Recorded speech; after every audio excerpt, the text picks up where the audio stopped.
Dulunya di kota Madinah ini sebelum ada Nabi SAW adalah kota biasa. Tapi setelah ada Nabi SAW menjadi kota yang istimewa. Demikianlah pengaruh manusia yang hebat, manusia yang istimewa menjadikan daerah biasa menjadi istimewa. Dan kita bisa lihat kalau di sebuah kampung kemudian ada salah satu tokoh yang terkenal, maka kampung itu menjadi ikut terkenal karena pengaruh tokoh terkenal tersebut. Demikianlah ilmu mengangkat manusia dan mengangkat daerah yang didatangi manusia itu.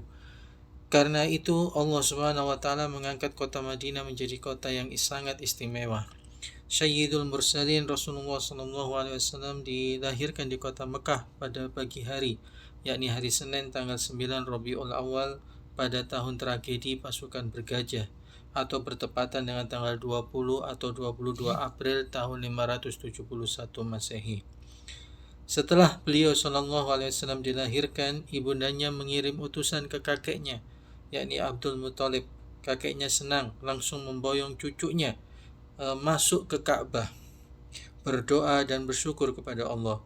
Kemudian memberinya nama Muhammad. Pada hari ke-7 kelahirannya, Abdul Muthalib mengkhitan beliau. Wanita yang menyusui beliau SAW setelah ibundanya adalah Suwaibah. Suwaibah adalah budak wanita Abu Lahab yang saat itu juga menyusui bayinya yang bernama Masruh. Secara ringkas, tradisi di kalangan bangsa Arab yang tinggal di kota kabilah Bani Sa'ad mencari para wanita yang dapat menyusui bayi-bayi mereka sebagai tindakan preventif terhadap tersebarnya penyakit-penyakit kota.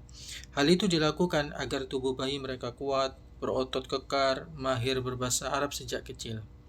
Oleh karena itu, Abdul Muthalib mencari wanita-wanita yang dapat menyusui Rasulullah SAW dan akhirnya mendapat seorang wanita penyusu dari kabilah Bani Sa'ad bin Bakr yang bernama Halimah binti Abu Zuhaib.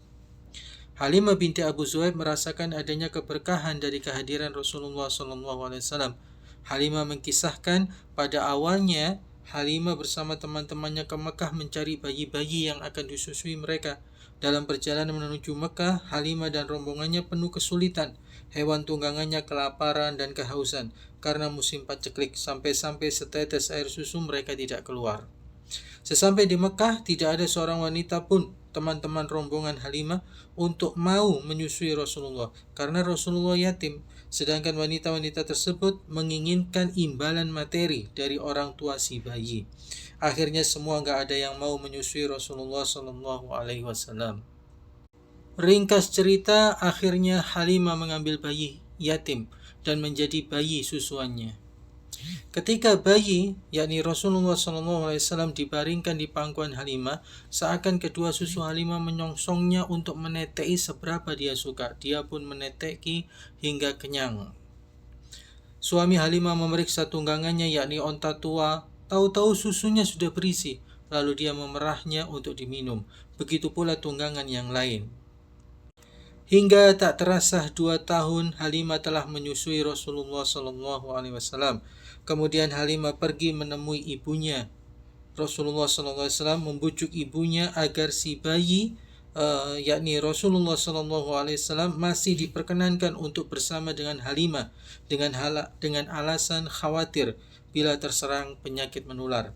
Hingga akhirnya ibunda Rasulullah SAW mengizinkan bayi Rasulullah masih tetap bersama dengan Halimah.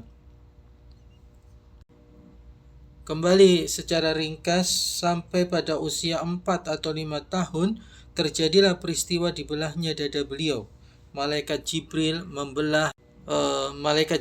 membelah jantung Rasulullah SAW, kemudian mencuci jantungnya dengan air zam-zam, kemudian ditaruh di baskom yang terbuat dari emas. Setelah peristiwa tersebut, Halimah khawatir sehingga dikembalikan lagi kepada ibundanya. Beliau tinggal bersama ibundanya Aminah sampai berusia 6 tahun.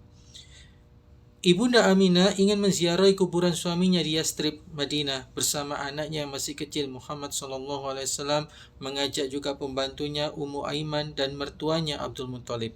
Setelah tinggal selama sebulan di Yastrib, dia kembali pulang ke Mekah. Akan tetapi di tengah perjalanan, dia terserang sakit sehingga akhirnya meninggal dunia di suatu tempat bernama Al-Abwa yang terletak antara Mekah dan Madinah. Kemudian Rasulullah dibawa kembali ke Mekah oleh kakeknya. Saat Rasulullah berusia 8 tahun 2 bulan 10 hari, kakek beliau meninggal dunia di kota Mekah. Kemudian Rasulullah dipegang oleh paman beliau, yakni Abu Thalib. Siapa Abu Thalib? Saudara kandung ayahanda beliau. Ketika beliau SAW berusia 12 tahun 2 bulan 10 hari, pamannya Abu Thalib membawa Rasulullah ke negeri Syam untuk berdagang. Di negeri Syam bertemulah seorang rahib yang bernama Bahira atau Jarjis. Pendeta tersebut memegang tangan Rasulullah dan berkata, "Inilah utusan Rabb alam semesta."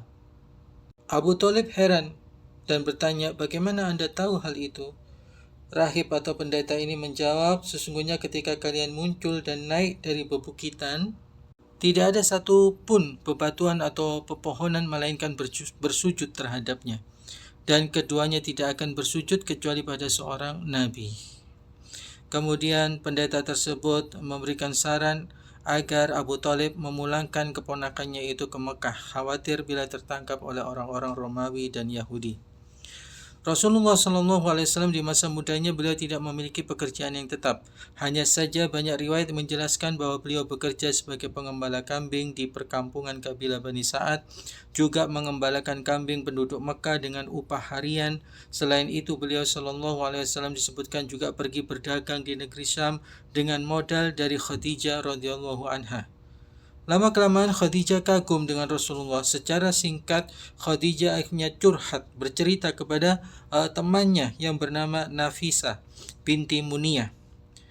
Kemudian secara ringkas, Rasulullah SAW menikah dengan Khadijah dan memiliki keturunan yang pertama Al-Qasim, Zainab, Ruqayyah, Ummu Kulsum, Fatimah, Abdullah, atau dijuluki At-Thayyib yang baik, atau dijuluki At-Tahir yang suci.